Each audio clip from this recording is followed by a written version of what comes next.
Assalamualaikum warahmatullahi wabarakatuh. Perkenalkan, nama saya Andi Rida Raisa Akila. Saya merupakan mahasiswa S1 Ilmu Hukum Fakultas Hukum Universitas Sriwijaya dengan program kekhususan Hukum Internasional. Hari ini, saya akan menjelaskan tentang digital diplomacy. Revolusi digital telah membuka pintu bagi terciptanya dimensi baru dalam diplomasi yang dikenal sebagai diplomasi digital.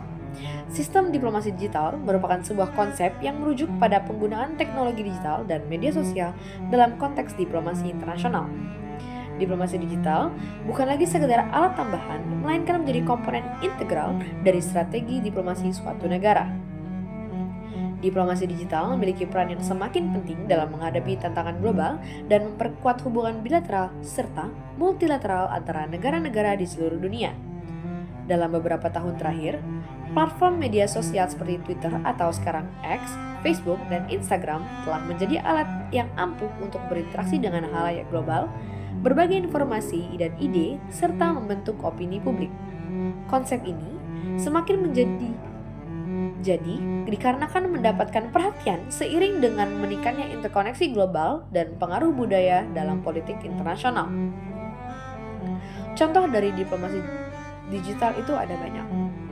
Yang pertama, ada Visit Britain.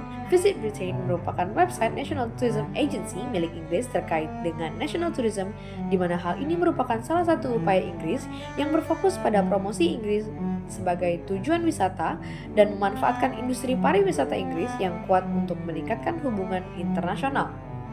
Kedua, social media account daripada pemerintah suatu negara, seperti contohnya account X Kedutaan Besar Republik Indonesia, dengan contohnya sebagai berikut.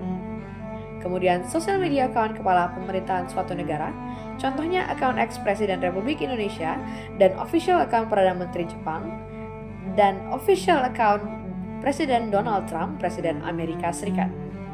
Tidak hanya di aplikasi X, di Instagram juga ada salah satu social media account milik Kedutaan Besar Republik Indonesia. Yang ketiga, layanan e-consulate. Layanan e-consulate merupakan sistem pelayanan konsuler yang disediakan oleh perwakilan diplomatik suatu negara secara daring atau online atau virtual, sehingga WNI atau warga negara asing dapat mengakses berbagai layanan tanpa harus datang langsung ke kantor perwakilan.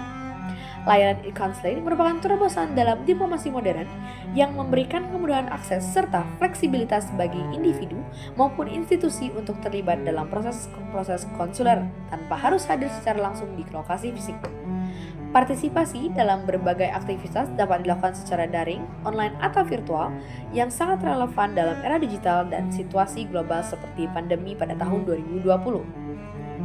Tentu saja, digital diplomasi pasti memiliki kelemahan dan kelebihannya tersendiri.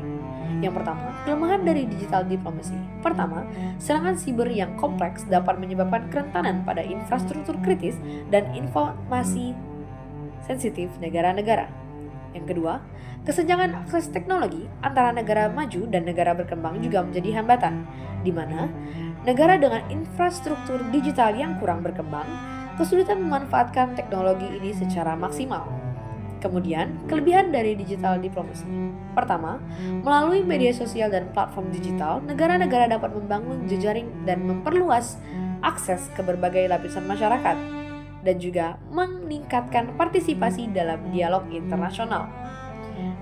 Yang kedua, media digital memfasilitasi komunikasi yang cepat dan efisien antara negara-negara ini yang memungkinkan pertukaran informasi yang lebih efektif, mempercepat respon terhadap isu-isu global mendesak, serta meningkatkan kerjasama internasional. Akan tetapi, diplomasi digital menghadapi sejumlah tantangan hukum yang kompleks, terutama terkait dengan kerangka regulasi, kemudian keamanan siber, dan validitas tindakan diplomatik melalui platform digital. Pertama, keterbatasan regulasi internasional. Dalam konvensi Wina tidak mengakomodasi perlindungan komunikasi digital. Meskipun 77% negara anggota PBB telah mengadopsi platform digital diplomasi. Regulasi ini masih berfokus kepada media tradisional seperti contohnya surat resmi. Kemudian, status hukum pesan digital atau tweet atau post yang diupload di akun sosial media belum diakui sebagai dokumen diplomatik resmi dalam hukum internasional. Kemudian yang kedua, kerentanan siber dan perlindungan data. 68% kantor kedutaan besar global di dunia pernah mengalami serangan phishing atau hacking yang menargetkan komunikasi diplomatik. Dikarenakan tidak adanya standar internasional untuk enkripsi data diplomatik digital, hal ini meningkatkan resiko kebocoran informasi yang sensitif. Yang ketiga, tantangan dalam lintas jurisdiksi. Penegakan hukum terhadap kejahatan siber diplomatik sulit untuk dilakukan dikarenakan perbedaan regulasi nasional tiap-tiap negara.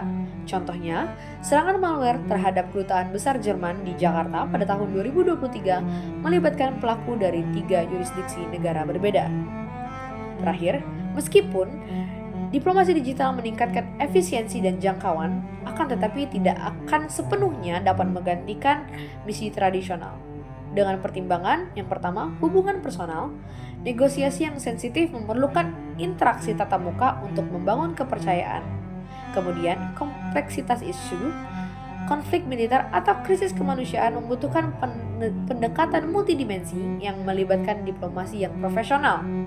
Yang terakhir, keamanan resiko siber tetap menjadi penghalang utama untuk urusan rahasia. Sekian dari saya. Wassalamualaikum warahmatullahi wabarakatuh.